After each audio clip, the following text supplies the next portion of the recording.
The joke of the galaxy in the year 3124. Earth was quiet. No wars, no global hunger, no fighting between nations. For the first time in human history, the world was united under one flag, the flag of Earth. Humanity had reached the stars, but only just. Small colonies circled Mars. The moon had cities and a station orbited Saturn. But beyond that, it was still alone in the dark. They had been sending signals into space for 300 years. Messages of peace, songs, math equations, and even pictures of cats. They hoped someone, anyone, would answer. And then finally, someone did. It was not a message of peace, it was laughter. A strange, high-pitched sound came through the deep space antennas. Not a voice, not words, just pure laughter, echoing through the speakers like mockery from the stars. At first, scientists thought it was a mistake, maybe static, maybe something natural. But then came the second message. Earth, you are very funny. This time the voice spoke in perfect English, and then again, more laughter. Cold, cruel, alien. The world stopped. Every screen, every broadcast, every news station replayed the voice. It was real. Humanity was not alone. And the first thing the galaxy did was laugh at them. Soon more messages came. They were all jokes, insulting ones. Calling humans hairy bugs. Saying Earth was a mud rock full of little apes with loud mouths. One message said, "Your best ship wouldn't pass our garbage collector's test." Another said, "Did your planet evolve with rocks in its brain?" People were shocked. Some were angry. Some were scared. And some laughed along. Because what else could they do? Then, an invitation came. Earth was told to send one representative to the Great Galactic Council. Humanity had been added as a junior observer. The message ended with, "Do not bring weapons.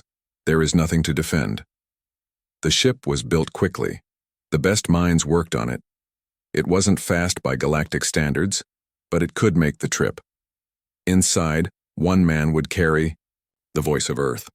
His name was Dr. Elias Rain, a calm man with sharp eyes and a soft voice.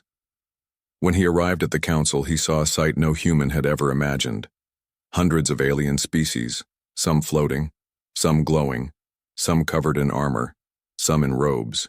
It was like stepping into a science fiction dream, but the dream turned sour quickly. As he walked into the great hall, the laughter began. Loud, open, mocking. "Look, the ape is wearing clothes. Did he build that ship with sticks? Someone, give it a banana." Dr. Rain said nothing. He simply walked to his place and stood. A creature with silver skin and no mouth floated forward. It introduced itself as the voice of the stars. "Earth is now recognized as a comedy-class species," it said.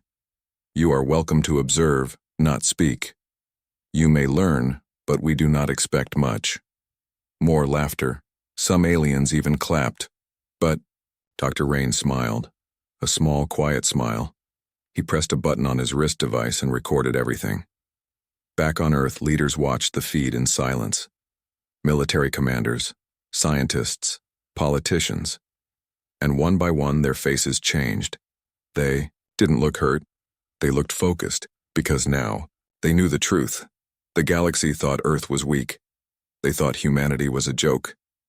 They had no idea what was coming.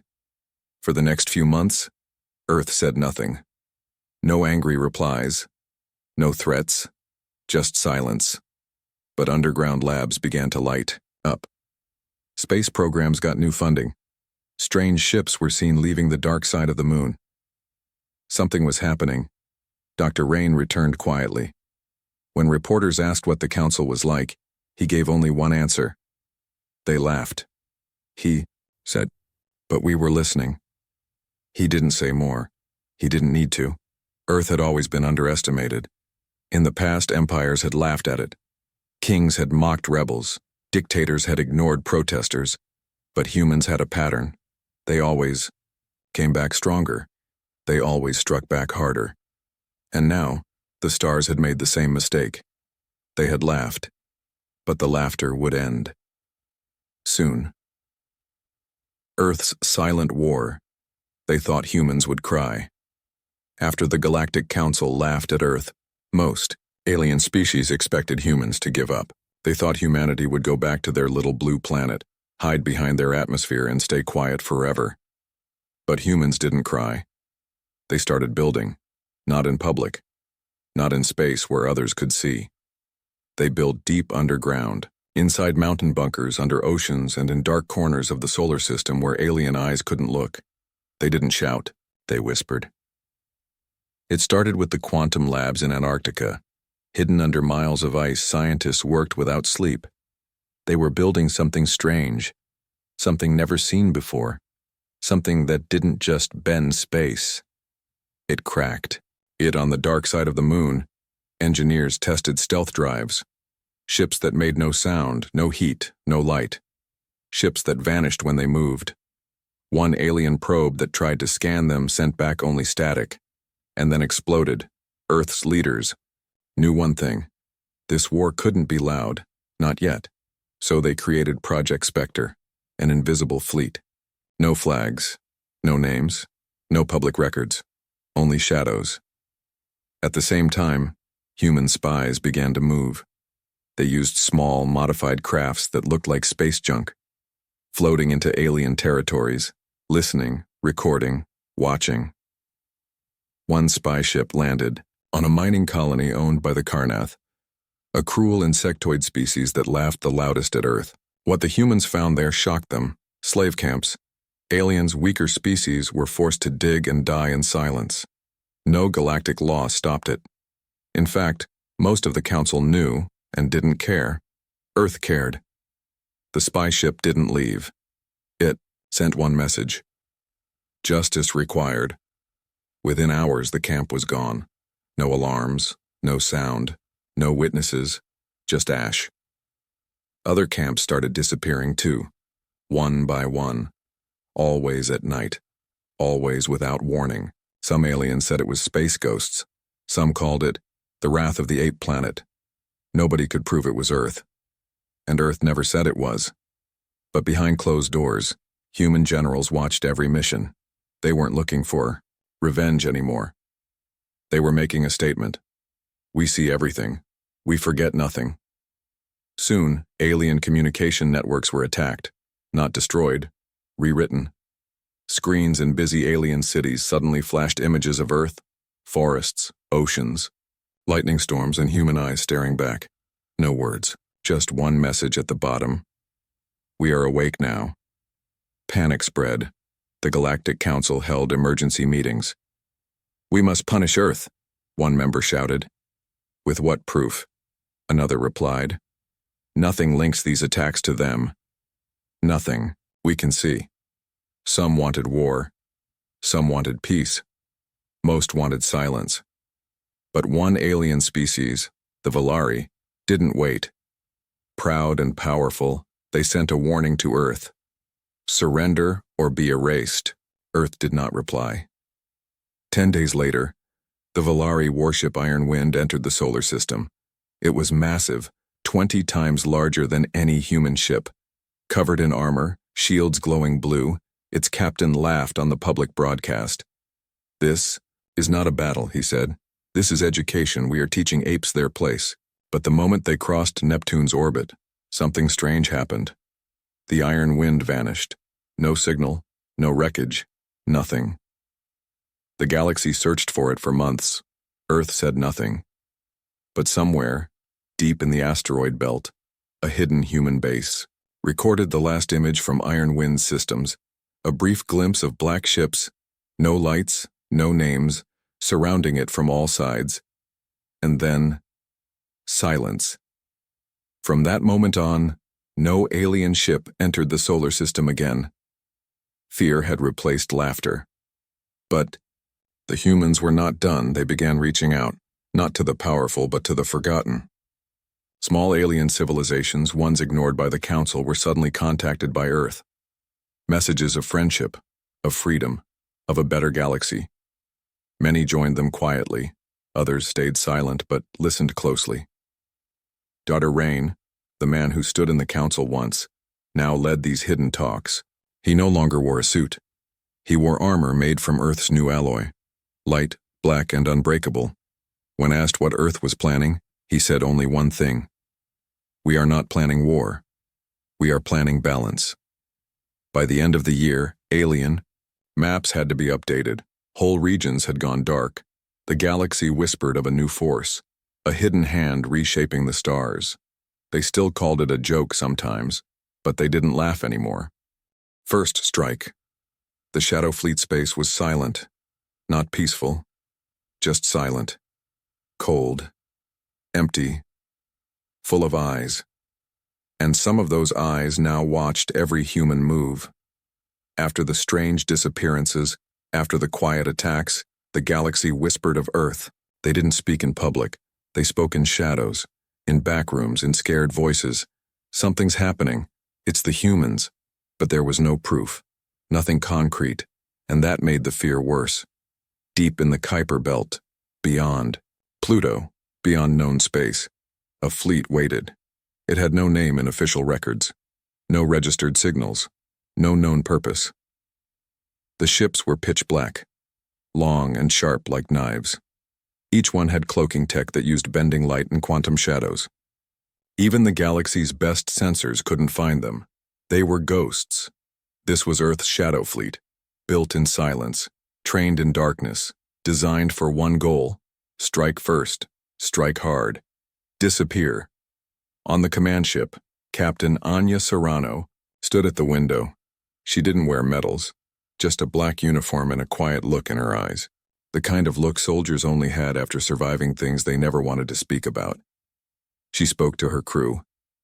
"Tonight we end the laughing. The target, Delta Ike's mining ring.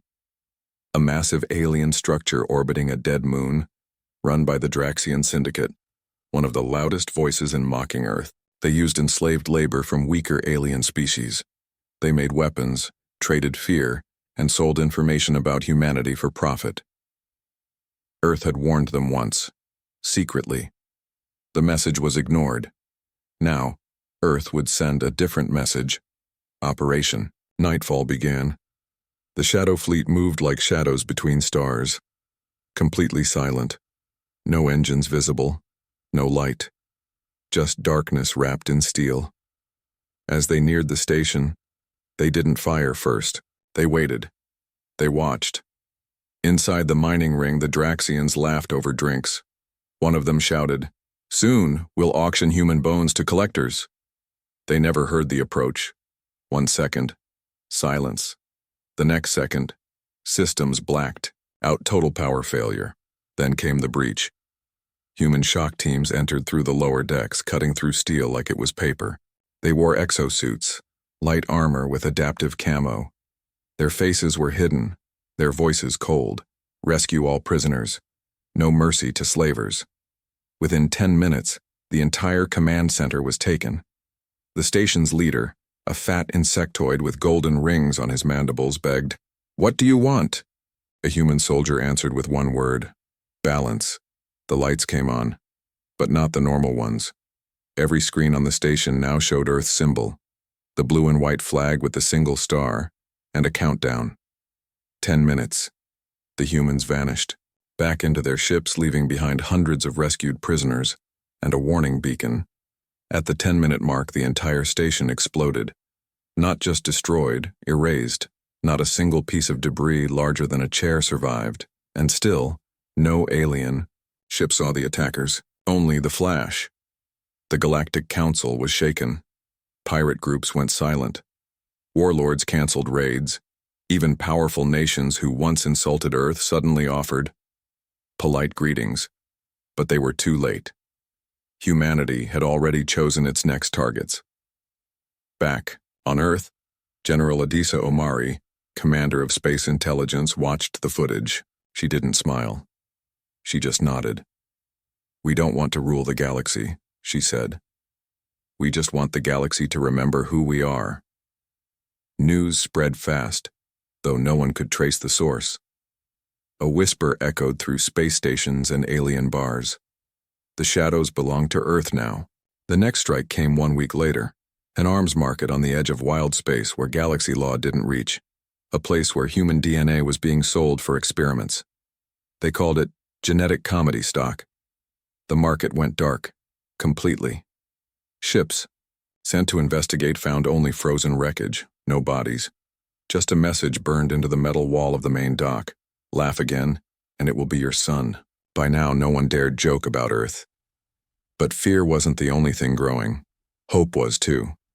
Small alien civilizations, races that were oppressed or ignored, began sending encrypted messages to Earth, asking for help, offering loyalty, offering secrets, wanting to join whatever Earth was building, and Earth answered. Quietly. One species, the tiny Sylvanti, lived on a gas moon. Their people were being used in drug trials by a council-backed corps. Their message was simple: we can't fight, but we can give you codes. Earth replied, we don't need fighters, just friends. The Sylvanti woke up the next day free. Their oppressors? Gone. No noise, no bodies. Just silence and freedom. By the end of the cycle, half the galaxy's black market networks were gone. Pirate traffic dropped by 40%, and the Shadow Fleet had a new name, the Hand of Earth. No one saw them, no one escaped them, and no one dared challenge them. But this was just the beginning. Captain Serrano, standing on the edge of deep space, looked at the stars ahead. Her second-in-command asked, "What now?" She simply said, "We take the next piece off the board," because Earth was done being mocked. Now, it was building an empire of silence. Fear spreads among the stars. They called it the Age of Silence. Planets went dark. Signals were lost. Patrol ships vanished. And the one name whispered in every shadowed corner of the galaxy was the same: Earth. No one had proof.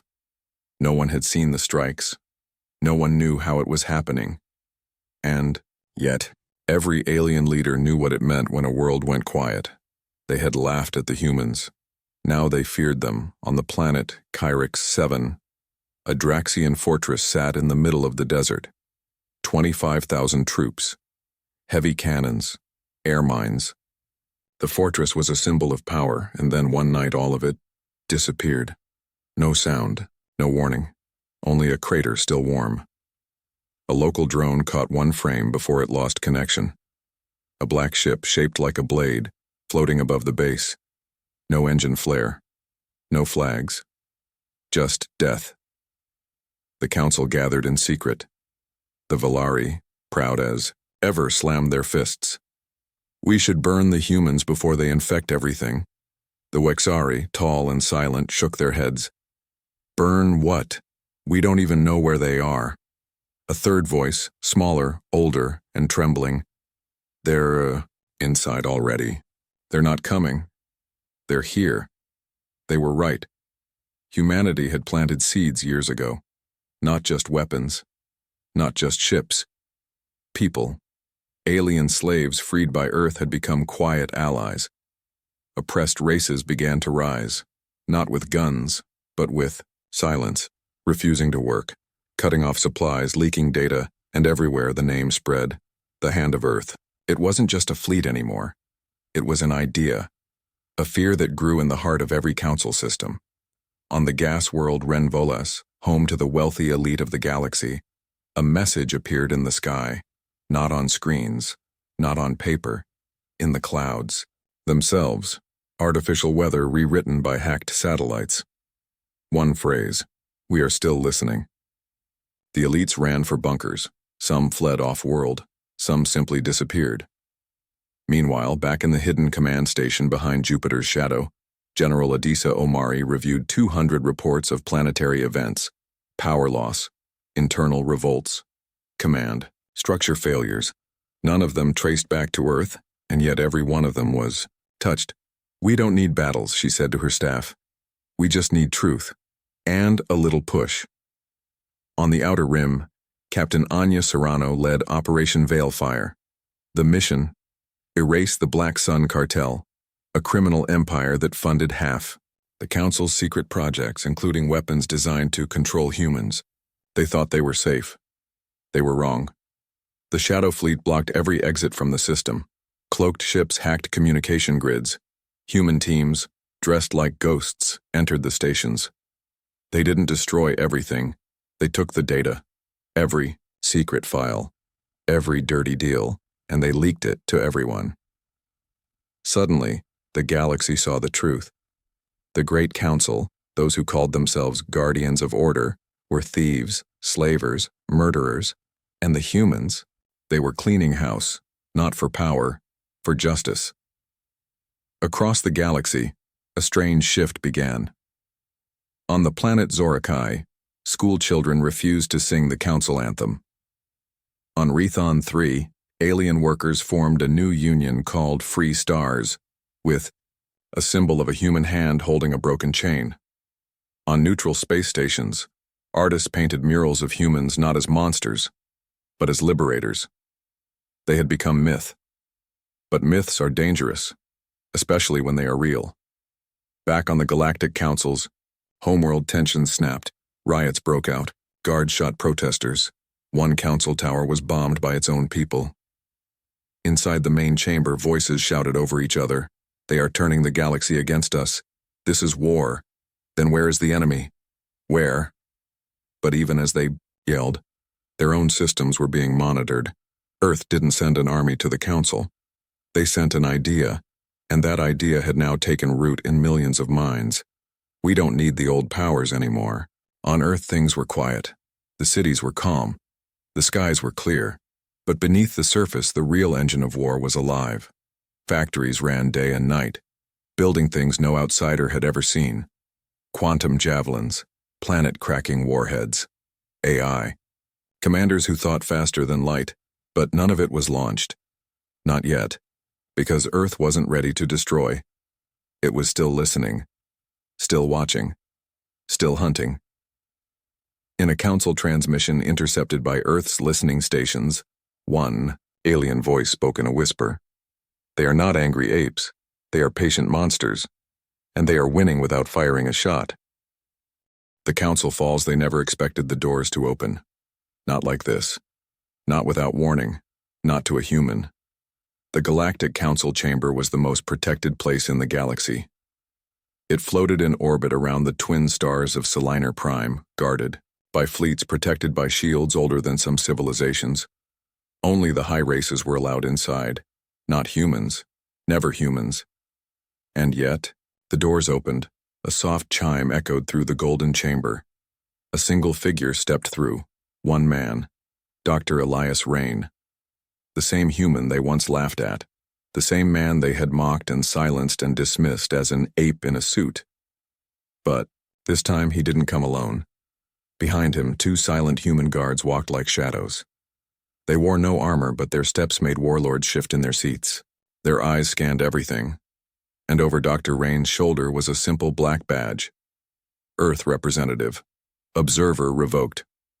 Meaning, he wasn't there to watch anymore. He was there to speak. The chamber fell into stunned silence. For a long moment, no one moved. Then the Valari speaker stood up, his robes glowing with anger. You are not permitted here. Rain met his eyes. And yet, I am here, the speaker hissed. This is a violation of protocol. Rain took another step forward. So is slavery. So is genocide. So is lying to your own people while you trade their futures for coin. The chamber gasped. The Draxian delegate stood up and slammed a clawed hand on the table. You dare accuse the council? Rain reached into his coat and pressed a button on a small device. Hologram appeared in the center of the chamber. Footage. Audio. Documents. Proof. Files stolen from the Black Sun cartel. Contracts between council members and pirate lords. Videos of illegal weapons testing on peaceful colonies. Transaction logs showing which council species had sold human DNA. For profit. Every secret. Every shame. Exposed. And behind all of it, Earth's shadow fleet. The council chamber broke into chaos. Delegates shouted over one another. Some screamed. Others ran for exits. Some simply sat in silence, knowing their time was over. And in the center of it all, Dr. Rain stood calm. We warned you.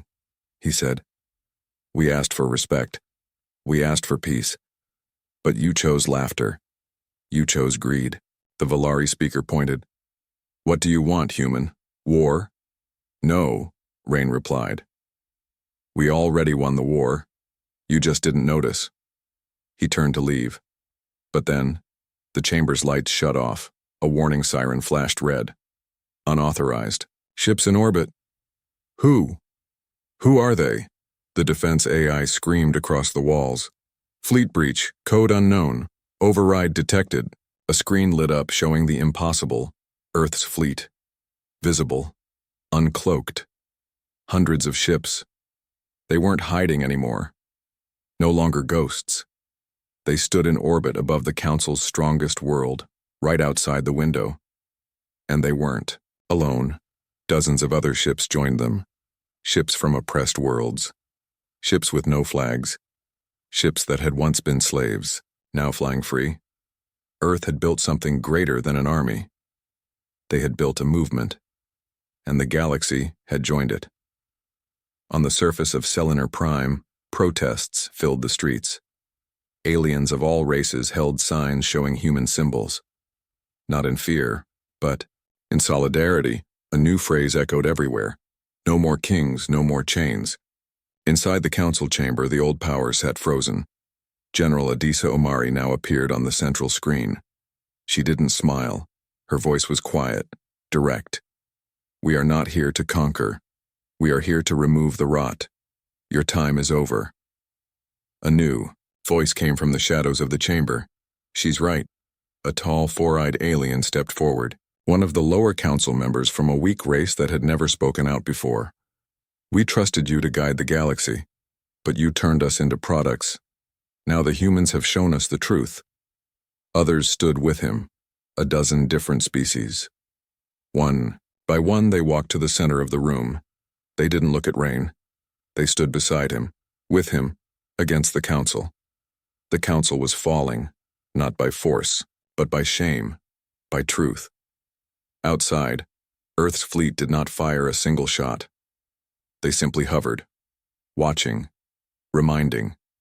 A message was sent across the stars, to every ship, every screen, every world.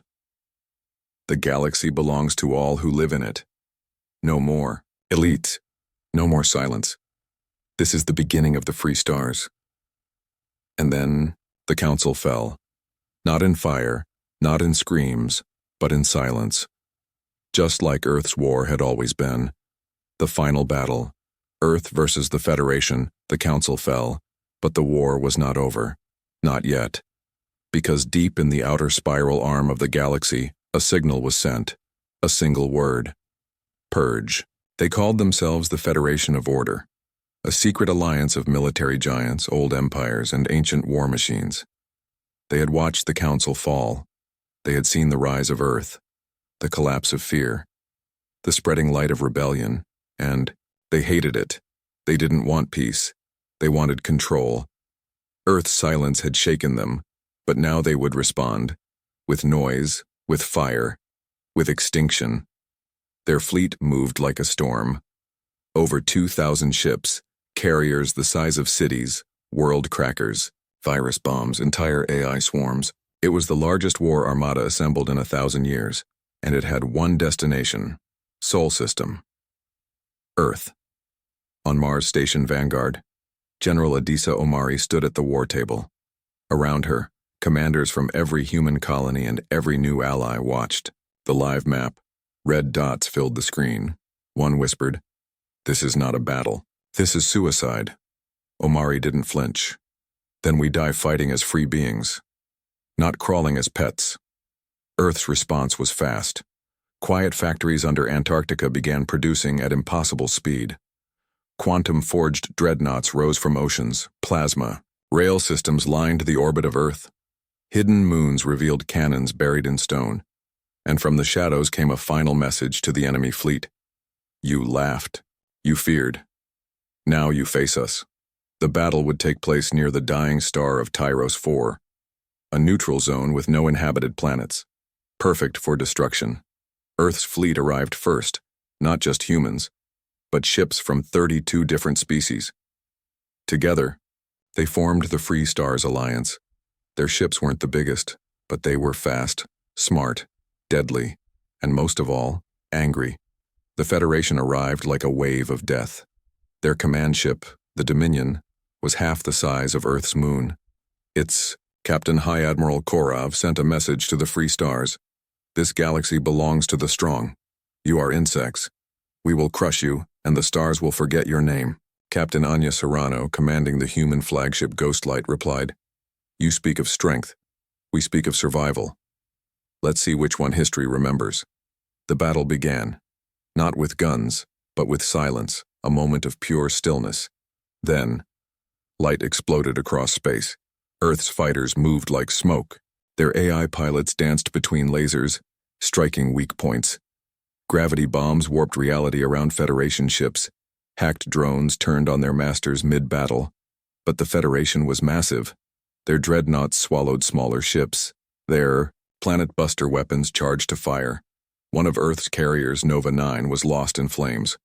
Another Hopeborn crashed into a Federation destroyer in a suicide move, taking both out. The battle tilted. Blood, fire, debris, victory, unsure.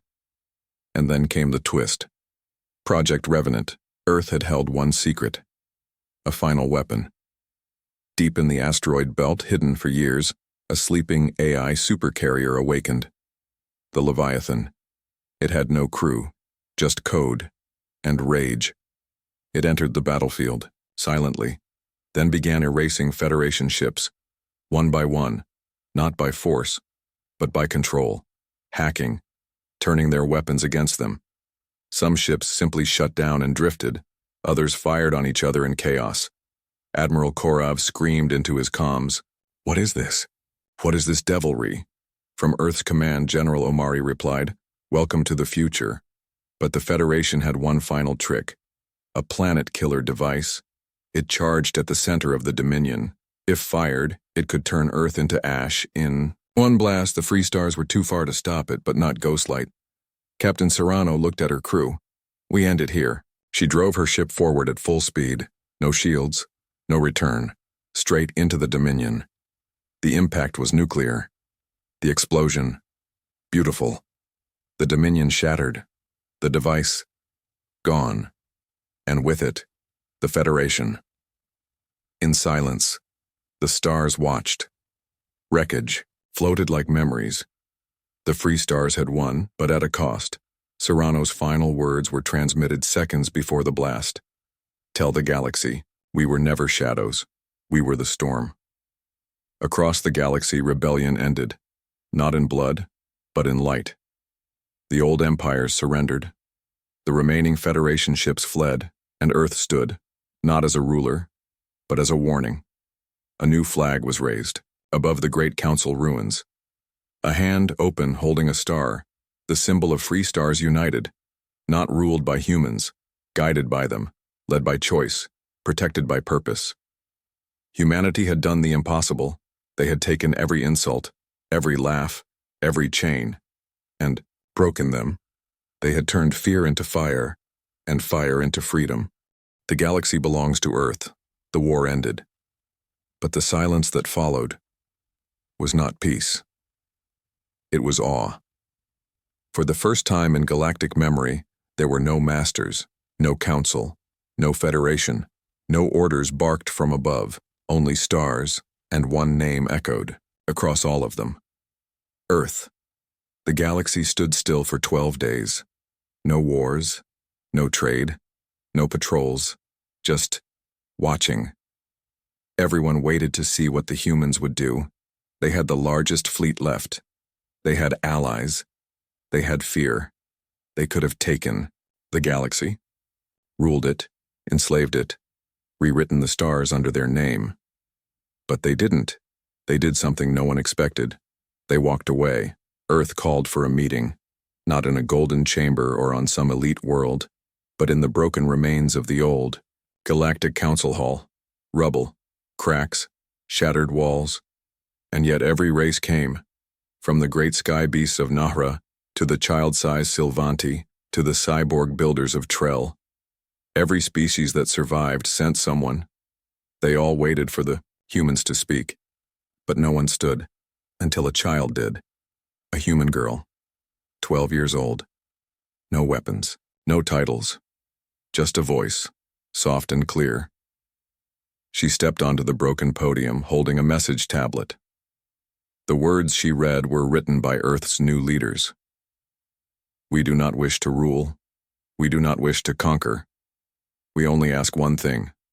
Never again. Never again slavery. Never again greed.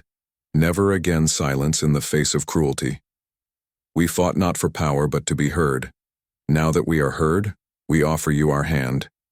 We give you a new galaxy, not ruled by fear, but guided by choice. No one clapped, no one cheered, they just stood and listened, and many wept. They called it the Pact of the Free Stars. Not an empire, not a council, a union.